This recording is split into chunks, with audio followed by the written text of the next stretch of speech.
It was a crisp autumn night in one of Long Island's most exclusive neighborhoods.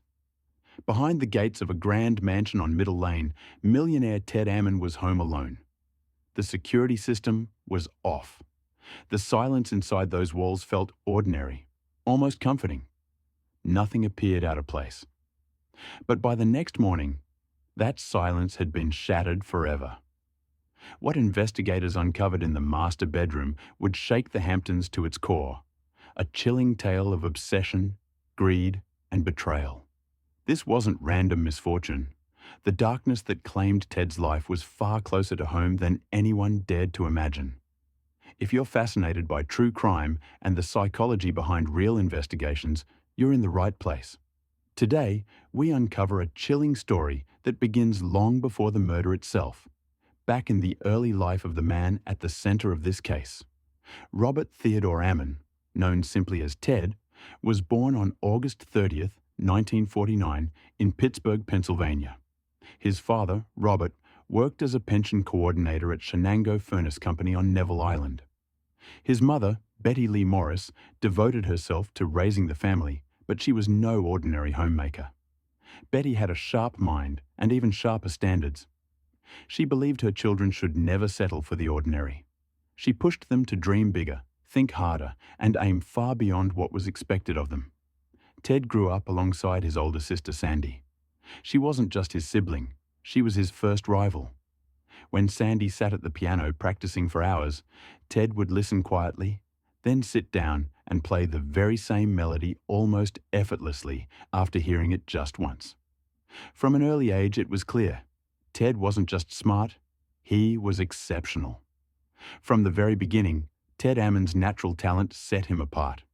Whether it was academics, sports, or even hobbies, he seemed to excel at everything he touched. His parents created a home that not only nurtured him, but rewarded achievement, encouraging Ted's boundless curiosity. His early years unfolded between quiet New Jersey shore towns and family visits to Iowa, a steady 1950s suburban upbringing. But even then, Ted carried an energy that made it feel like he was destined for something far greater. In his teenage years, the Ammons relocated to Aurora, New York, after his father accepted a new position. At his new school, Ted wasted no time adapting. He was charismatic, popular, and naturally likable. Girls noticed him, his friends admired him, and his teachers respected both his sharp intellect and his confidence. Still, like many teenagers, Ted hadn't yet decided which direction his life would take. That changed in 1967, when Ted entered Bucknell University. He began studying architecture, but soon realized his true interests leaned elsewhere. He switched to economics, graduating in 1971. His time at Bucknell wasn't defined only by academics, it was also about leadership. Ted joined the Phi Gamma Delta fraternity, played varsity lacrosse, and even became president of the student body. The role demanded responsibility, negotiation, and charisma, qualities that would later define every chapter of his professional and personal life. After graduation, Ted joined Bank of America's executive training program, where his sharp intellect propelled him further than most. What made him truly extraordinary was his relentless drive. Without ever attending law school, he studied independently and managed to pass the New York bar exam on his very first attempt. It was an achievement that spoke volumes about both his determination and his brilliance. It was during this period that Ted met Randy Day, another ambitious young professional. The two quickly fell in love, marrying in 1973 with the optimism of a couple ready to build a powerful future together. Their work soon took them overseas, spending several years in London. Life there was fast-paced but rewarding. Their salaries were comfortable, their careers thriving. Eventually, they returned to New York, where their ambitions only grew stronger. But success came with a cost. The long hours, constant travel, and relentless demands of their work slowly wore down their marriage. What had once been a passionate union began to resemble more of a friendship. By 1983, after a decade together, Randy initiated the divorce. Ted had hoped they could fix what was broken, But Randy was certain. Whatever love they once shared was gone. The separation was civil, and both went on to rebuild their lives. But for Ted Ammon, divorce didn't slow him down. It only ignited him further. He had always been ambitious, but now he became unstoppable. After stepping away from law, Ted Ammon set his sights on a new arena, the fast-paced, cutthroat world of investment banking. In 1984, he joined the rising powerhouse Coburg, Kravis Robertson and Company, better known simply as KKR. At that time, KKR was quickly transforming into one of the most dominant private equity firms of the decade, and Ted's sharp mind thrived in its high-pressure environment. He earned a reputation almost immediately. Colleagues admired his rapid-fire deal-making, his relentless energy, and his ability to untangle even the most complex financial structures. Among the legendary deals Ted worked on was the staggering $31 billion leveraged buyout of RJR Nabisco, a corporate war so monumental it would later be immortalized in the best-selling book Barbarians at the Gate. Ted's strategic brilliance, his ability to see several moves ahead, cemented his place among the titans of Wall Street. His years at KKR brought prestige, power, and staggering wealth. Yet Ted was not a man built to live in someone else's shadow. After leaving the firm, he poured his expertise into ventures of his own, launching Big Flower Press, a lucrative printing company, and later Chancery Lane Capital, a boutique private equity firm. Both ventures allowed him to keep chasing his passion for high-stakes investment, but now on his own terms, without the constant spotlight of KKR's billion-dollar deals. But while Ted's professional life was soaring, fate was preparing a personal twist he could never have predicted. In 1984, during a routine search for an apartment, Ted scheduled a showing, but missed the appointment due to work. The next day, he called to apologize to the real estate agent and rescheduled.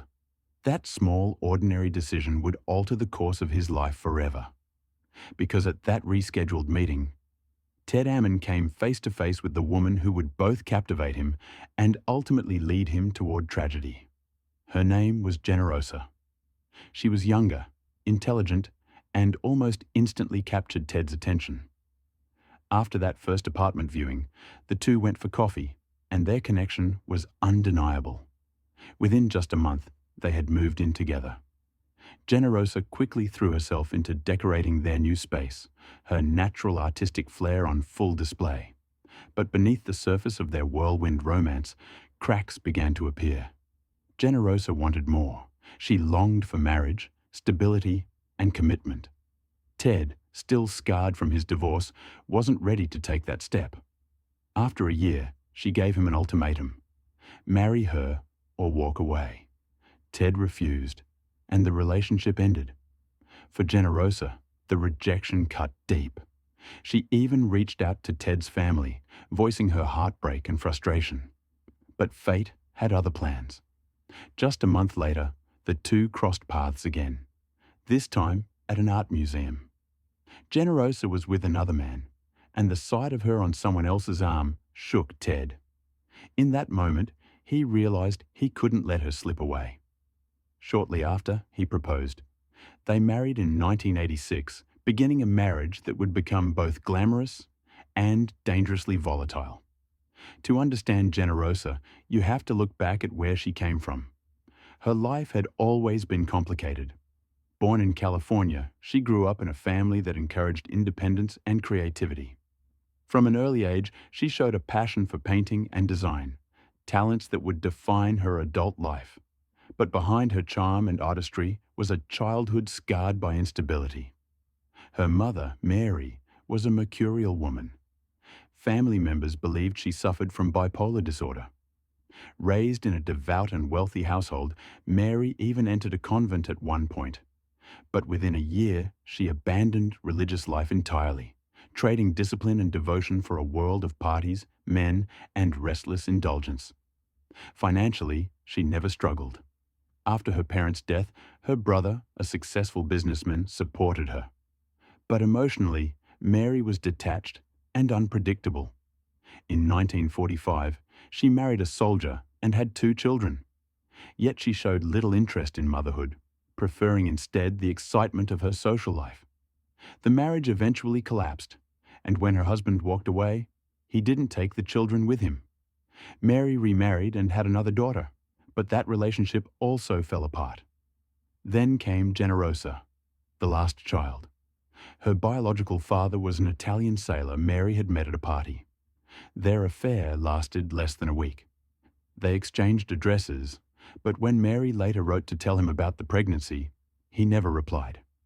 It became widely known that Mary's husband at the time was not the father of her youngest daughter. Generosa was named after that absent man. Her early years were far from stable. Mary continued living recklessly, frequently bringing men into the home while paying little attention to her children. Some accounts even suggest troubling behavior from Mary's partners toward the children. Whether Mary knew or simply didn't care remains unclear. What was clear, however, was her indifference. For Mary, her children were never the priority. Growing up in chaos, Generosa learned early to rely on herself. Hardship had forged her resilience, while her mother's family had left her with a creative spark and an undeniable sense of independence. Combined with her beauty and charm, these. Even after marrying Ted Ammon, whose wealth could have given her a life of luxury, Generosa refused to stand still. She pursued her art, and Ted encouraged her, even opening a photography studio so she could nurture her creative ambitions. The couple mingled in New York's elite cultural circles, hosting gatherings that often felt like showcases of status as much as of companionship. Eventually, they turned their attention to family. But conceiving proved difficult. After years of heartbreak, in 1992, they chose another path: adoption. They traveled to Ukraine and brought home 2-year-old twins, Greg and Alexa. By then, Ted had amassed close to $50 million, and together they built an extraordinary life. The twins grew up in privilege, private schools, every opportunity money could buy, and a sprawling East Hampton estate designed and built by Ted and Generosa. On the surface, they looked like the perfect family. But inside the walls of that mansion, conflict was constant. Generosa could be quarrelsome, easily unsettled, and impossible to please. In the early years, Ted handled her fiery temper with patience. But as the years passed, her behavior grew more malicious, mocking Ted, comparing him to wealthier men, and lashing out in ways that left him drained. Her jealousy was suffocating. She monitored his movements obsessively, checked his correspondence, confronted him over the smallest suspicions. If she believed he looked at another woman, or worse, if she imagined he had, her fury was explosive. By the late 1990s, Ted confided in friends and family that he was considering divorce. Their marriage had become toxic, a cycle of jealousy and confrontation. Hoping for a fresh start, they moved to Surrey, England in 1999, purchasing a manor called Coverwood. Generosa poured herself into redesigning the property while Ted commuted weekly to New York to oversee his business ventures. But the distance between them wasn't just physical, it was emotional. Suspicion consumed Generosa. When she discovered a divorce lawyer's invoice on Ted's desk, she became convinced he was having an affair. She allegedly hired private investigators and later accused him of being romantically involved with a glamorous New York investment banker. She even went as far as claiming the woman had secretly given birth to Ted's child, an allegation that was never proven. In 2000, Generosa made her move. She filed for divorce and demanded half of Ted's fortune, estimating it at $300 million. In truth, Ted's net worth was closer to $100 million, but the legal battle that followed was vicious. Generosa returned to New York with the twins, and the couple began living apart. Reports later suggested that she manipulated the children against their father, making visitation nearly impossible. The divorce turned into a war, with Generosa fighting over every detail, accusing Ted of hiding assets, and pushing the conflict deeper into bitterness. Yet even as she battled him in court, She was not living without means. Ted provided her with a Manhattan property to renovate, as well as generous child support. But for Generosa, it was never enough. No matter how much she was given, she wanted more. During the renovation of the Manhattan townhouse, Generosa Ammon's life collided with a man who would change everything: Daniel Pelosi. Daniel wasn't a polished businessman like Ted.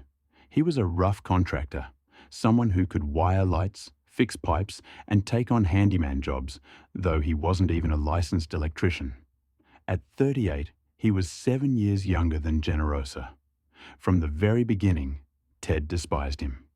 He didn't just see Daniel as competition for Generosa's affection. He saw him as a threat to his children. And Ted's instincts weren't wrong. By the time Daniel entered Generosa's life, his record was already littered with trouble. Assault convictions, a $43,000 theft of electricity from the Long Island Power Authority, harassment and menacing allegations, drunk driving arrests, a trail of alcohol and prescription drug abuse that had already destroyed his first marriage. He had 3 children of his own and a divorce in motion. To many, it looked like Daniel had found a shortcut to the good life by attaching himself to a wealthy woman. Generosa knew Ted hated him, and maybe that only fueled her determination. She flaunted her relationship with Daniel, perhaps hoping to punish Ted. But Ted's anger wasn't rooted in jealousy. It was fear. Fear for Greg and Alexa. He watched Daniel slip into his life, living off his money, driving expensive cars, and sleeping in a townhouse he had paid for. It infuriated him. Ted tried to reason with Generosa, but she wouldn't listen. To the twins, Daniel was tolerable, even likable. But beneath the surface, their mother's manipulation was slowly tearing them away from their father. With little power left, Ted turned to the one weapon he still had: his fortune. He withheld support, cut back property arrangements, and revealed the truth about his wealth. For years, Generosa had boasted that Ted was worth $100 million, maybe even $300 million. In reality, his net worth was closer to $30 million. Still, her demands never ended. She insisted Ted cover every expense tied to the children: tuition, household bills, even a nanny. By the time the divorce settlement was drafted, Generosa was set to receive between $20 and $25 million, plus $21,000 a month in child support. But even that wasn't enough for her.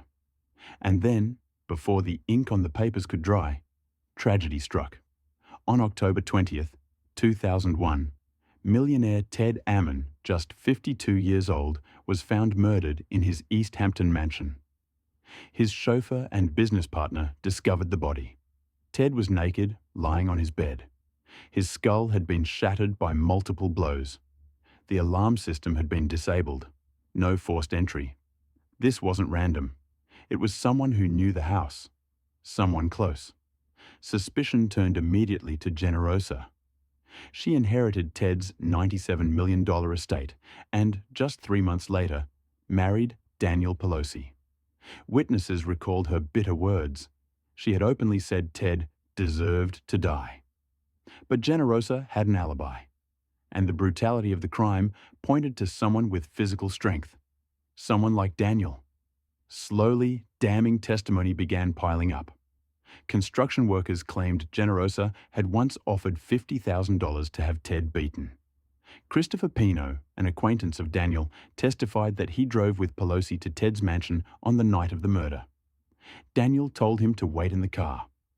When he returned, Pino said, Daniel was spattered with blood and muttered, "I think he's dead." Other acquaintances remembered Daniel bragging that he had killed Ted, at Generosa's urging. Even his own father admitted Daniel once asked him how to dispose of evidence.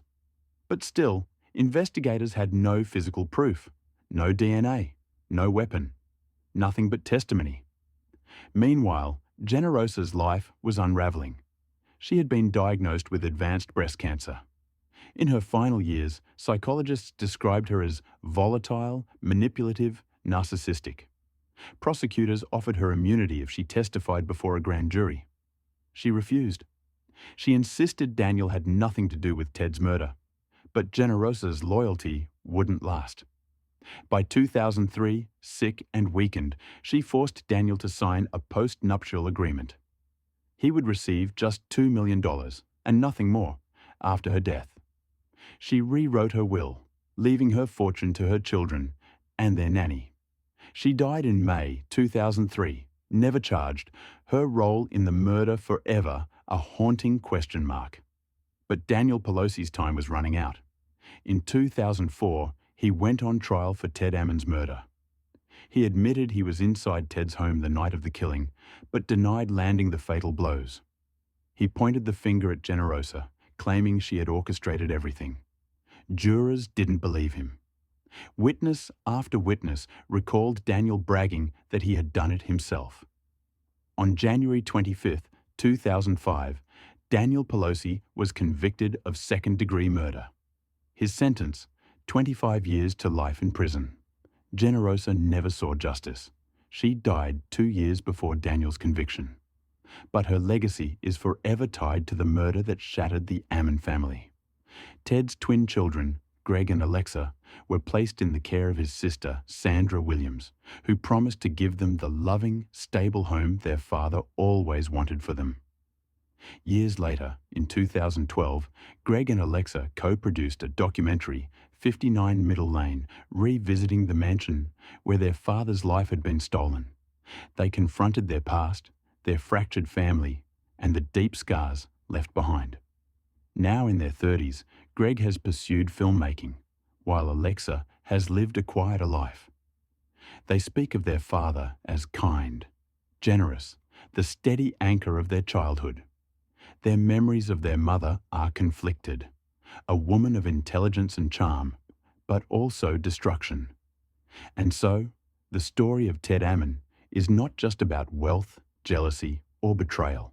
It's about a family torn apart by greed and obsession.